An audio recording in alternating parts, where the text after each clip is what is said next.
Welcome to Crowe Builds Guitars. Welcome to another episode of the guitar build insanity that is Bob.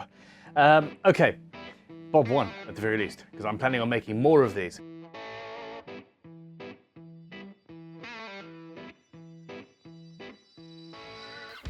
In this video, I am going to reduce the size of this neck blank, finalize the rough size of the headstock and the neck.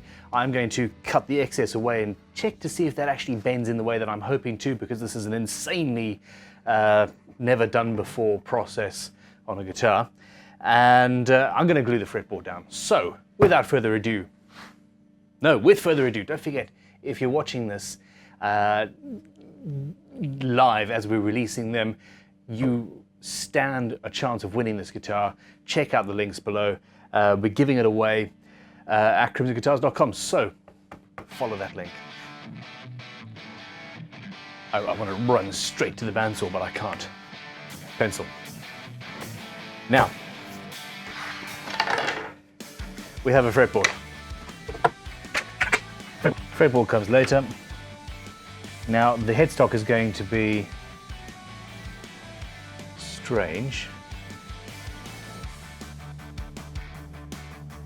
No, not happy with that. Okay, I need to mark out the center line.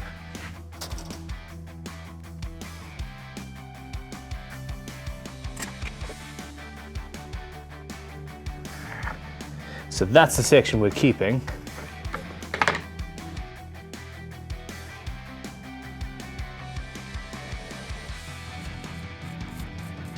We'll keep that sort of size. I actually need to mark out exactly where the tuners are. There. Yeah, it really is. And then we're going to make some sliced cuts. The question is how. Okay, on the body of the guitar we are going to be making cuts going from either side of the body, and it'll sort of concertina out. On the headstock it's the other way around. We're going to make a number of cuts going from that side and then bend those pieces out to give us that and the shape, but skeletonized. And then we're going to have to inlay a piece or put wedges in or something to keep them open. If this wood bends at all, we're going to get to that. So essentially that's marked out. I need to now figure out how much material I need to leave in order to create this concertinaed body.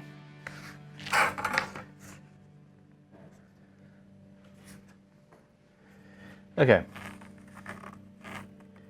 so that's roughly where my fretboard ends. That's my final fret there. We have got a 648mm scale length, so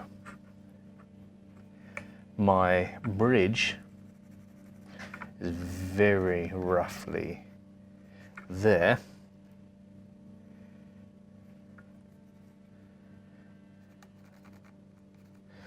That's my 12th fret, meaning, without going to a book and checking, that my upper horn needs to be somewhere around about there.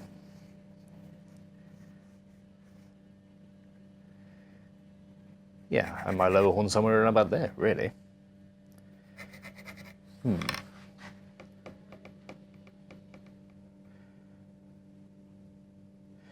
No, I'm being wrong. There we go. Let's give ourselves even more room. Okay. Now, the longer I make these, the more difficult finalizing the shape of the neck in this section becomes later on. But we're going to cut this excess material away and that excess material away, and see what we end up with, really.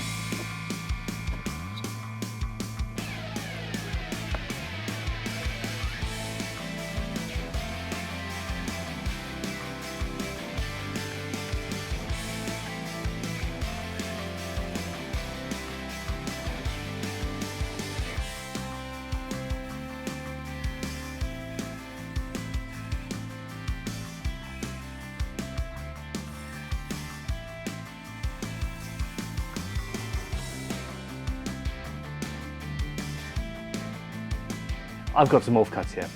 I'm going to chop the piece that came off the headstock down to the correct width of the headstock and put some slices into that and see if that will bend. And same thing with the body offcut, seeing as I'm already set up on the bandsaw, which almost needs a new blade. Anyway, cut.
Okay, I absolutely knew this was going to work, and I think I was right. Okay, we have some flexibility. The headstock, it's shorter. Do need a close-up. Okay, so here is what we have. Alternating cuts. End to end. That's actually a bigger piece than, it's a wider piece than the body will be, I think. And then this was just a test for the headstock, because on the headstock there's going to be shorter lengths to bend out to create that headstock shape. But as you can see, with minimal effort and just one hand, I'm bending that.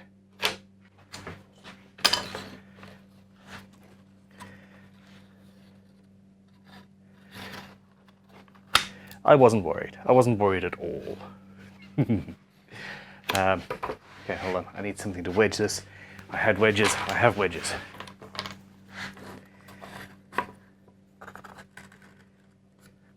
So, just let's use a meter-long rule to measure just over 3 centimeters. With no... I thought I heard a crack there. Haha. With no water, no moisture, no heat, none of that. And also without a relief. I considered drilling a hole there because if you drill a hole there, it will stop the crack. It gives it a hard edge, much as is the case with Clemsier clamps. I can't remember what they're called now. I am hearing cracking noises. I'm hearing creaking noises. Oh, plywood splinter. Anyway.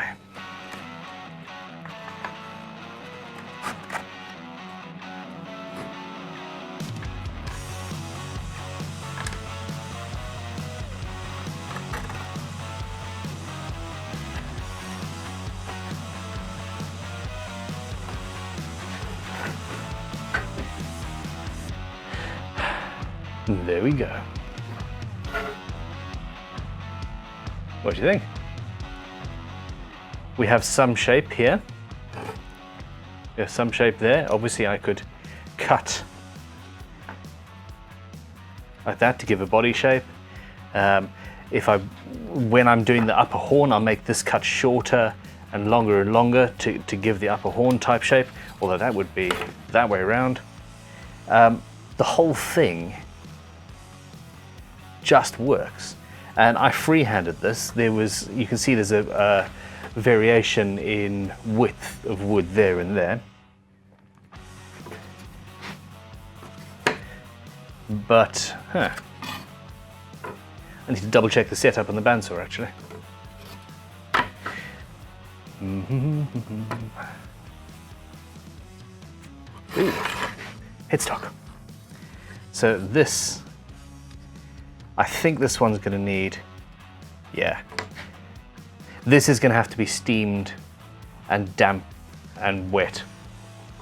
I'm going to do a test on whether this works or not in another video.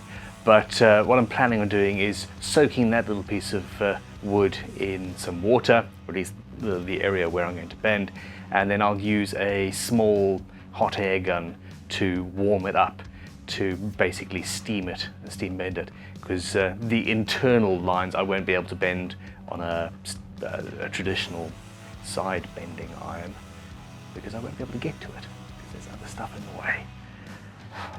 It works.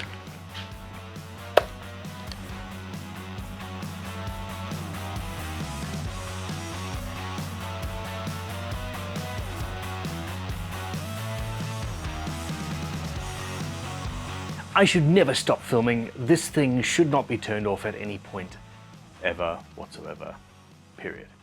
And this entire video and project has potentially just been completely derailed.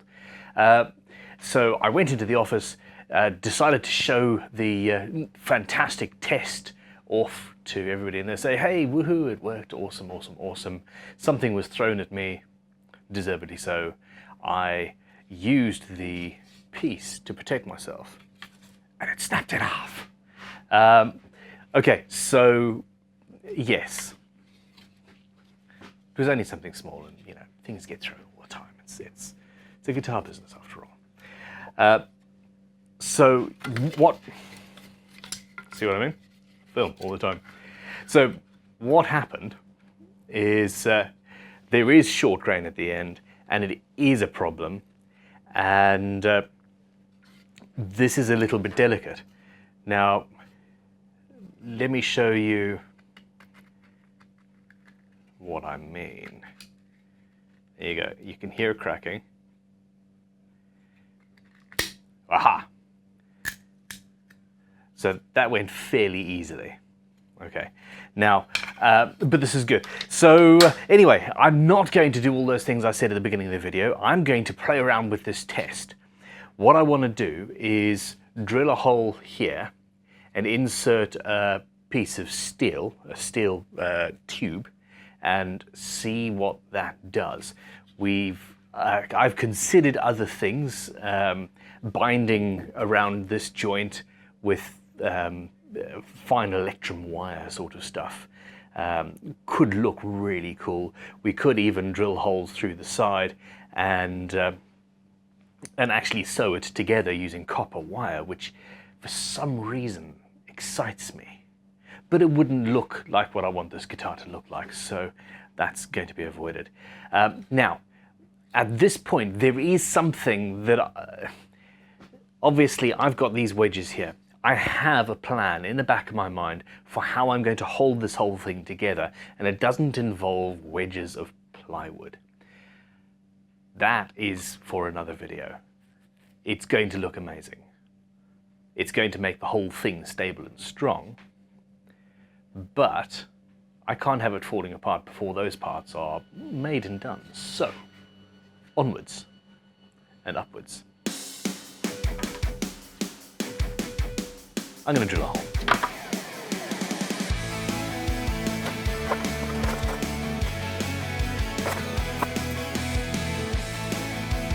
.2.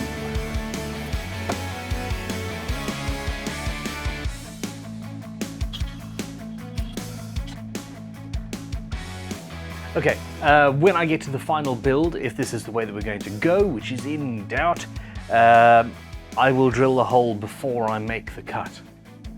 I think. Probably on the pillager as well, actually. But yeah, let's get some scrap.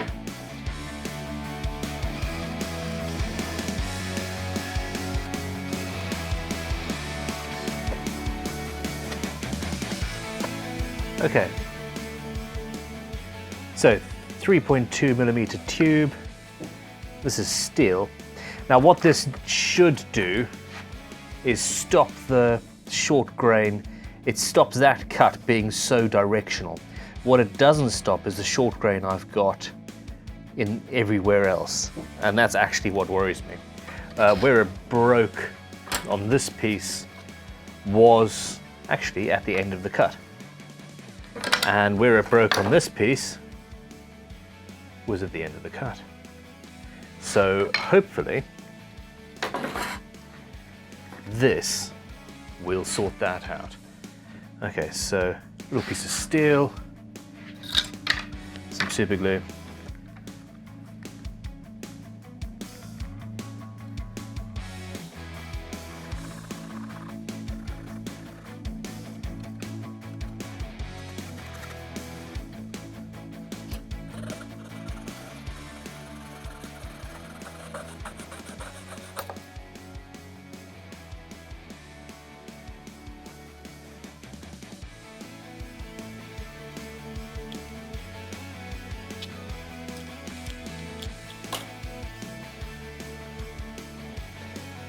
This cuts tube much better than this.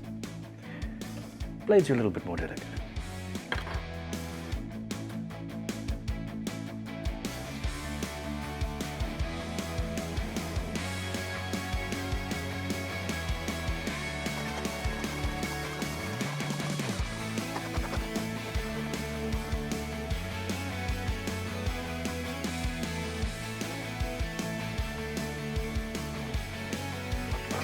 Okay, what we've got here is a test. So, whoops.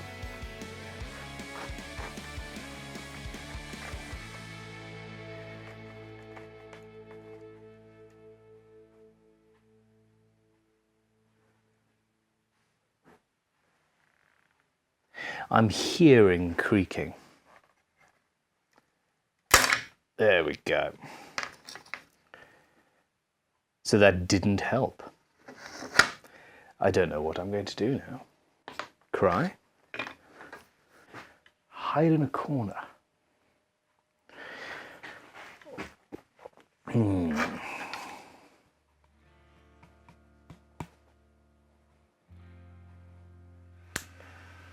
I'll see you in the next video.